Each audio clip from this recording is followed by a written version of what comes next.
It started as a solo camping trip, something I'd done before without much thought.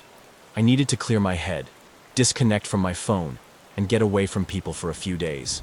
The northern woods seemed like the perfect spot, remote, quiet, untouched by modern noise. I didn't even tell anyone exactly where I was going. I just packed my gear, left my phone behind, and drove until the signal bars disappeared. The first day went exactly as planned. I found a quiet clearing beside a small creek, set up my tent, and enjoyed the peace. There were no signs of other campers, no distant fires, and no voices. Just the wind through the trees and the occasional bird call. That night, I cooked a simple meal over the fire, watched the stars come out, and fell asleep feeling content. But everything changed the next night. At around 2 in the morning, I woke up. Not because of a noise, but because of how unnaturally quiet it had become. The kind of silence that feels too heavy, too unnatural for a forest. There was no wind, no rustling leaves, not even the sound of the nearby stream. That's when I felt something was wrong. Then I heard it. A single, heavy footstep on dry leaves. It wasn't the light patter of an animal. This was deliberate, human. And it wasn't a ranger or another camper. I knew that immediately, just by the way the steps moved, slowly, as if trying not to be noticed. I stayed still in my sleeping bag, barely breathing, and grabbed the small pocket knife I kept next to me. It was all I had. The footsteps came closer, moving toward the tent one crunch at a time. Then they stopped, just inches away. Through the thin fabric of the tent, I could make out a shadow. Tall, thin, unmoving. But what sent chills down my spine was what the figure was holding. I could clearly make out the shape of a bow, an actual hunting bow, held low and ready. At that moment, I knew I wasn't alone anymore, and someone out there wanted me to know it. I lay frozen inside the tent, my hand gripping the pocket knife so tightly my fingers ached. The shadow outside didn't move for several seconds. It just stood there, silent, still, watching. I could feel the presence more than I could see it. Whoever it was wasn't lost, and this wasn't a curious hiker. It felt deliberate, calculated. Then I heard the sound, a soft pull of tension, a string tightening. It didn't register immediately, but I realized the person outside was drawing the bow. I reacted without thinking. In one violent motion, I slashed open the side of the tent with my knife and dove out into the darkness. Just as I hit the cold ground and rolled, something zipped through the air above me, fast and sharp, and embedded into the fabric behind where my chest had been a second before. An arrow. Someone had just tried to kill me. I scrambled to my feet and ran into the trees. No flashlight, no sense of direction, just pure instinct.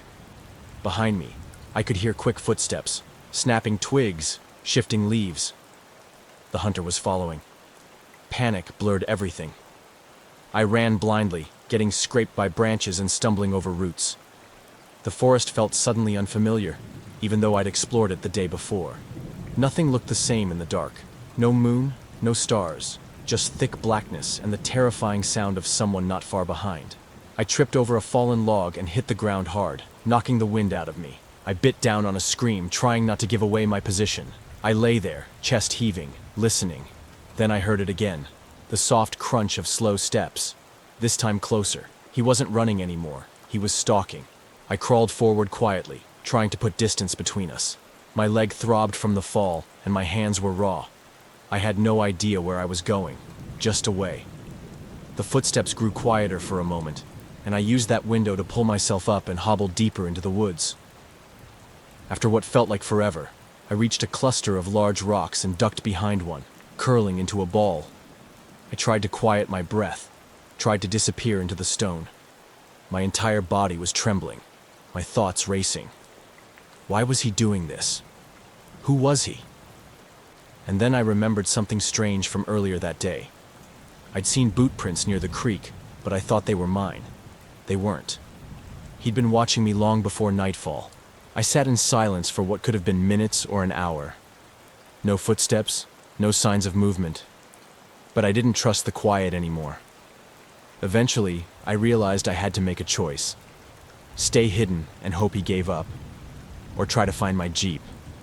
The problem was, I had no idea where it was. I had wandered too far off trail. I had no compass, no phone, and no clue which direction was safe.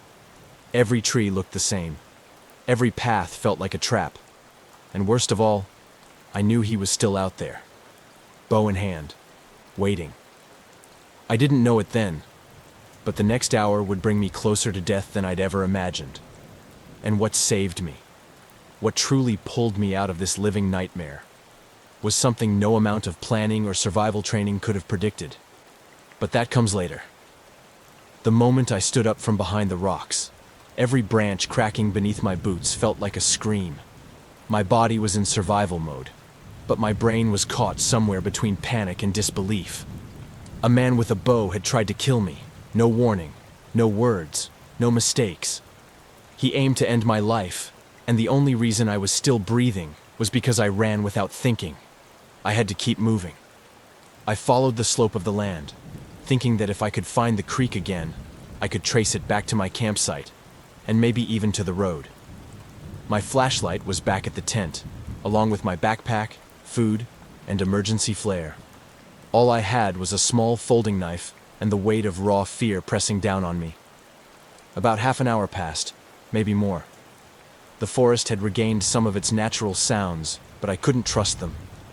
Every rustle made me flinch, every breeze sounded like footsteps. And I was beginning to feel watched again, not just followed, but hunted. I was right. That's when I saw it. Just ahead, a white shape on the forest floor. As I approached, my gut twisted. It wasn't a trick of the moonlight.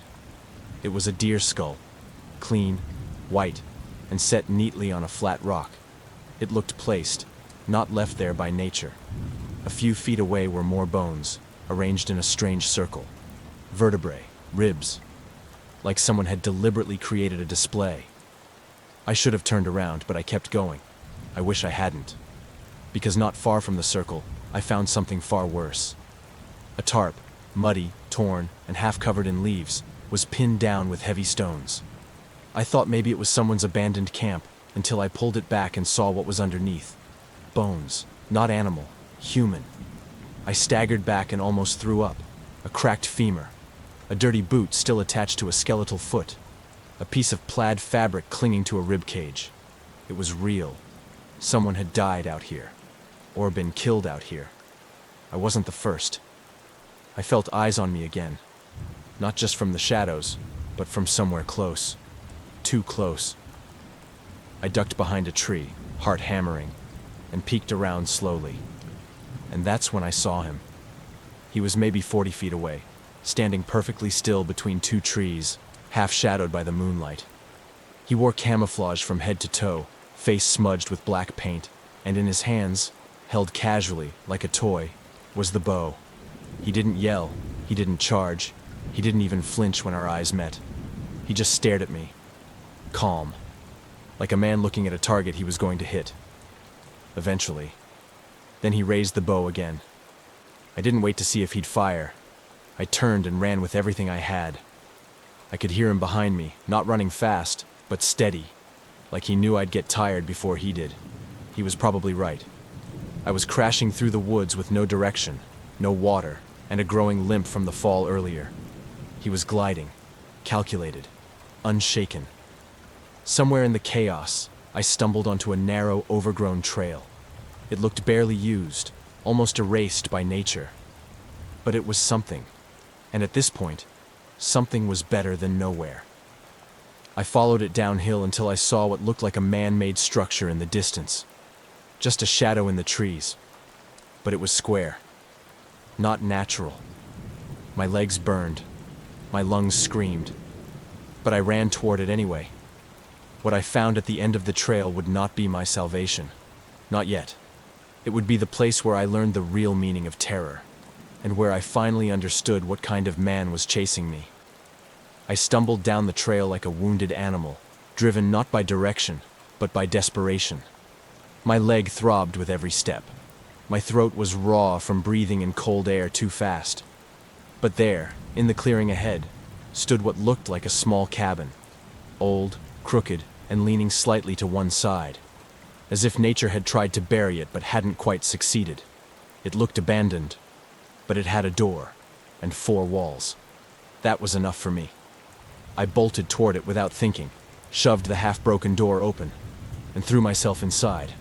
I slammed the door shut behind me and dropped the wooden beam that served as a crude lock across it.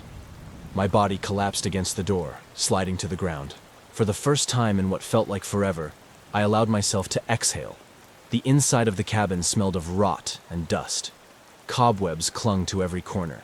There was no furniture, just a broken chair, a cracked window, and what looked like an old hunting table with rusted tools scattered across it.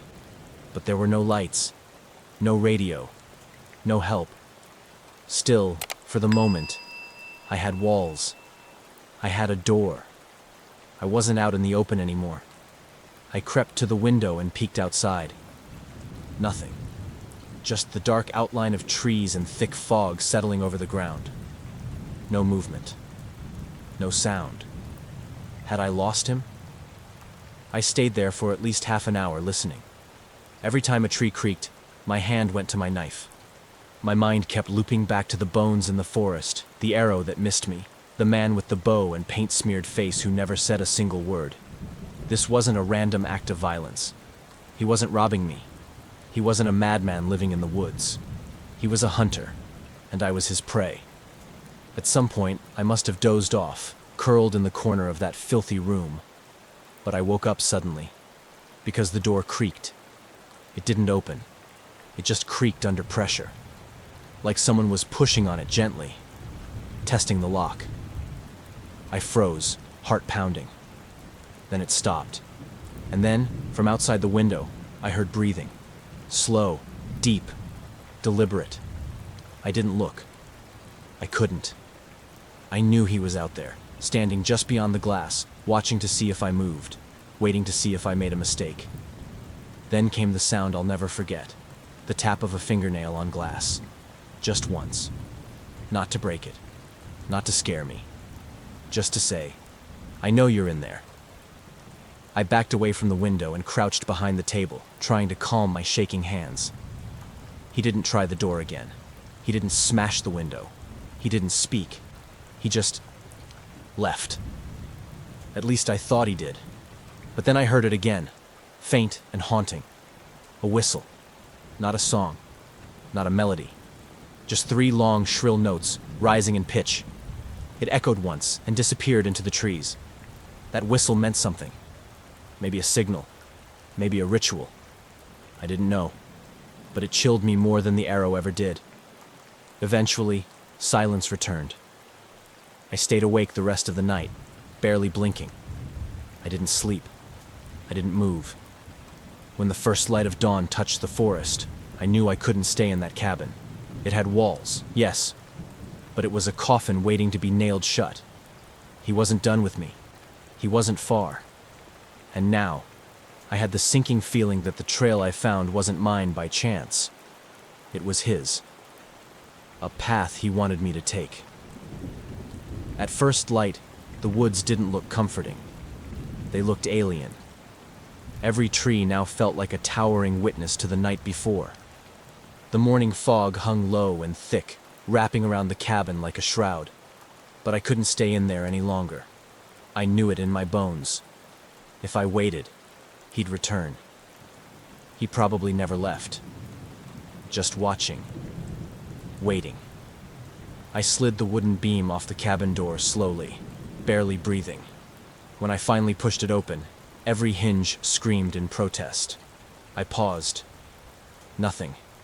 Just the chirp of a bird somewhere far off, the whisper of leaves shifting overhead. I stepped outside, knife still clutched in my hand, and headed in the direction I hoped would lead me back toward the road, or my car, or literally any sign of human life. But as I walked, something started bothering me. It was subtle at first, but then it became clear. I was seeing the same symbols carved into trees. A simple X, sometimes slashed through the middle. At first I thought they were trail markers, maybe from other campers. But then I remembered. I was off trail, deep off trail. And these marks were fresh, too fresh. That's when I realized something truly horrifying. I hadn't escaped. I was inside a hunting ground. The deer skulls, the bone circle, the cabin. It wasn't random. It was all part of it. A setup. A twisted playground for someone who didn't just live in the woods, but turned them into a trap. And I had walked straight into it. Every direction I took started to feel the same. Trees with marked bark. No distant traffic. No far-off plains. Even the sun seemed to refuse to rise fully, casting everything in a washed-out gray. My compass, which had been in my backpack, was long gone. And without it, I was turning in circles. At one point, I stopped to rest and noticed something nailed to a tree in front of me, a plastic bag flapping in the wind. I approached cautiously. Inside the bag, hanging from a nail, was a photograph. It was of me, taken from a distance, probably from the first night I arrived, sitting by the fire. In the corner, written in smudged ink, "You looked peaceful." I dropped the bag and backed away, my stomach churning. He'd been watching from day one, maybe longer. He knew where I camped. He knew where I ran. He knew I'd find the cabin. That wasn't an accident. The next few hours were a blur. I was exhausted, hungry, and slowly unraveling. I started calling out, just yelling for help, knowing it was a risk, but preferring the sound of my own voice to the crushing silence. Nothing answered. No humans. No animals. Just wind. Then, while trying to climb a small ridge, I slipped and slid down a short drop. When I landed, I heard a sound I didn't recognize at first. Click. Then pain. White-hot, blinding pain erupted from my ankle. I screamed and looked down. I'd stepped into a hunting trap. A steel-jawed bear trap clamped around my ankle, teeth digging into flesh and muscle. Blood poured out instantly. I dropped to the ground, writhing, sobbing. The pain was unbearable. I tried to pry it open with my knife, but it was no use. The rusted mechanism was too strong, too tight. That's when I heard it again. The whistle. 3 long, rising notes. It came from somewhere above me, maybe at the top of the ridge I had just fallen from. I looked up, and for a moment, I thought I saw him. Just a silhouette standing still against the trees, holding something long and curved. The bough. He didn't come closer.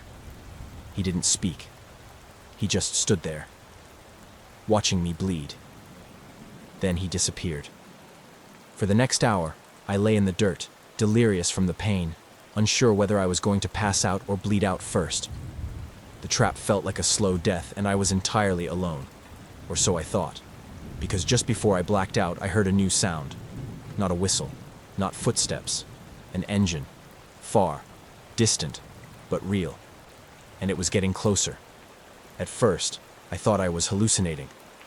The rumble of an engine in the woods felt so out of place, so unreal, that my mind dismissed it as wishful thinking. I had lost blood. My ankle was still clamped in the rusted bear trap, and my body was shaking uncontrollably. But then it came again, closer this time. A low, throaty growl moving through the trees. Not imagination. I tried to sit up and wave, but the pain pinned me down. All I could do was scream. I screamed until my throat felt raw, louder than I ever had, praying someone would hear me before he did. My voice echoed through the forest, desperate, cracked, pleading. Then the sound of the engine cut suddenly. Silence. My heart sank. Did they hear me? Did they stop? Or worse, was it him? A minute passed. Maybe 2. Then twigs snapped. Footsteps, not rushed. Careful, cautious. I held my knife again, though I barely had the strength to lift it. I pressed myself against the dirt, trying to make myself invisible. I was ready to fight, even if it was useless. Then a voice, rough, uncertain, human, called out, "Hello? Somebody out here?" It wasn't the hunter. It was a man. His voice had a local twang, older, weathered. I cried out again, this time with everything I had. "Help me, please, I'm down here." A few seconds later, he appeared through the brush. A stocky man in his 50s, wearing a thick jacket and an orange safety vest. His hands were raised, palms out when he saw me. He muttered when he spotted the trap on my leg. He rushed down and knelt beside me. "You stepped in a trap?" he asked. "That's an old one. What the hell are you doing all the way out here?" "I was camping," I managed to whisper. "Someone's hunting me, with a bow. He's out here." The man's expression changed instantly. His eyes scanned the woods, and he muttered something under his breath I couldn't catch.